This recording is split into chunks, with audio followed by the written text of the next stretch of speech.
Baik, Assalamualaikum warahmatullahi wabarakatuh. Di sini Alisa Aurora Kitara ingin mempresentasikan terkait asesmen tengah semester saya di mata kuliah Manajemen Pergudangan. Baik.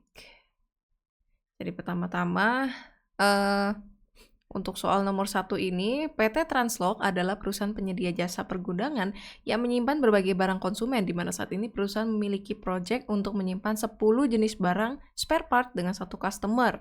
Luas gudang yang disewakan sebesar 5.000 meter kubik dengan sistem penyimpanan menggunakan rak palet.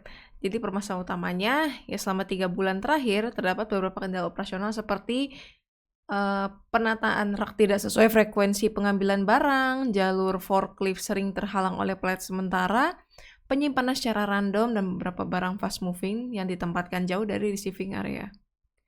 Baik, kemudian berikut jenis barang yang disimpan, lalu ya terdapat 5 ruangan yang diperlukan dalam aktivitas di gudang, yaitu yang pertama ruangan receiving, storage, sortation, packaging, dan shipping. Nah, untuk setiap ruangan ini, pergerakan muatan barang yang diangkut maupun biayanya dapat diasumsikan. Kemudian untuk manajemen ini sendiri, mereka meminta solusi penataan ulang tata letak fasilitas gudang dan sistem penyimpanannya agar dapat pertama meningkatkan efisiensi waktu operasional picking, packing, dan put away. 2. Mengurangi tingkat kesalahan pengambilan barang. Dan ketiga, meningkatkan utilisasi ruang gudang secara optimal. Baik, untuk jawaban soal nomor satunya ya, dengan menggunakan aplikasi UA FLP. Jadi aplikasi ini digunakan untuk menghasilkan layout paling efisien dari suatu fasilitas gudang menggunakan algoritma optimasi atau differential evolution DE.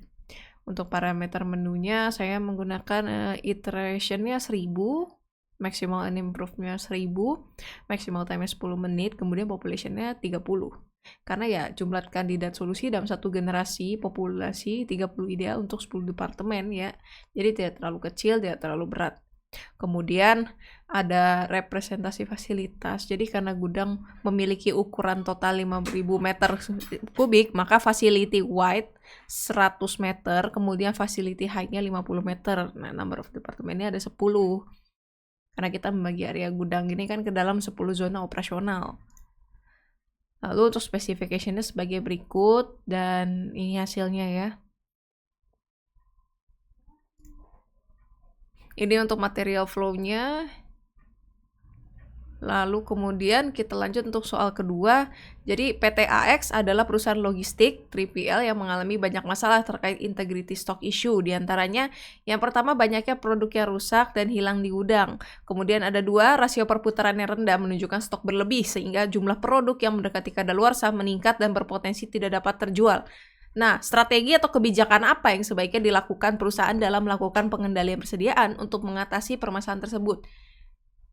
Ini soalnya. Baik, jadi ini jawaban saya untuk strategi pengendalian persediaan untuk PTX ini. Pertama, bisa menggunakan cycle counting berbasis risiko, di mana hitung ulang stok dilakukan secara periodik dengan frekuensi lebih tinggi pada SKU berkritikal, yang mana nilai tinggi, turnover tinggi, dekat kadaluarsa, dan lebih rendah pada SKU stabil. Pendekatan ini meningkatkan akurasi inventory dan mengurangi kehilangan barang. Lalu yang kedua ada implementasi 5S dan visual control. Jadi ya perusahaan bisa menerapkan 5S yang mana sort, ada set in order, shine, standardize, sustain, serta checklist visual pada area penerimaan, penyimpanan, dan pengiriman untuk menurunkan varian operasional dan mempermudah deteksi kerusakan atau kehilangannya. Kemudian ada 3 slotting berbasis permintaan. Jadi susun ulang lokasi SKU berdasarkan pola permintaan ya. Jadi demand driven slotting sehingga produk yang cepat terjual berada dekat titik picking, yang mana mengurangi waktu penanganan dan menurunkan stok lebih. Untuk 3 jawaban pertama ini saya ambil dari Learn Warehousing in FMCG Logistics ya, Measured Gains from Cycle Counting and 5S Peruvian 3PL Case Study. Lalu yang keempat ada teknologi identifikasi otomasi dengan menggunakan RFID atau sensor IoT.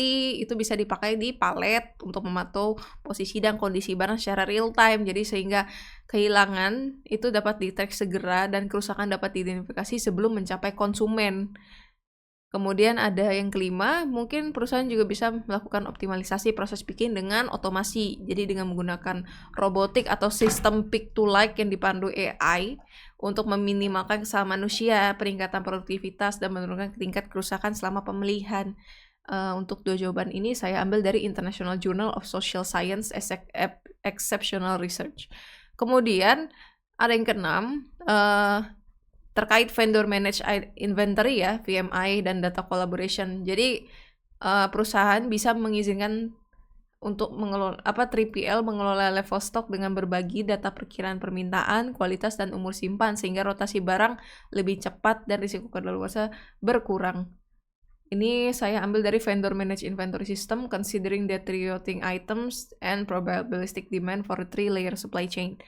Lalu yang ketujuh ada smart packaging, di mana kemasan disesuaikan untuk ukuran produk serta dilengkapi sensor goncangan dan atau temperatur yang dapat mengurangi kerusakan fisik selama penyimpanan dan transportasi. Ini saya ambil balik tadi dari International Journal of Social Science Exceptional Research. Lalu yang terakhir, bisa dilakukan audit berkala dan Pareto analysis, dimana untuk mengidentifikasi 20% aktivitas yang menyumbang 80% kerugian ya. Kemudian alokasikan sumber daya pada perbaikan yang paling berdampak gitu. Ini saya ambil dari Scientist Value Proposition Assessment. Baik, sekian dari jawaban saya untuk 2 soal asesmen tengah semester dari manajemen pergudangan. Terima kasih.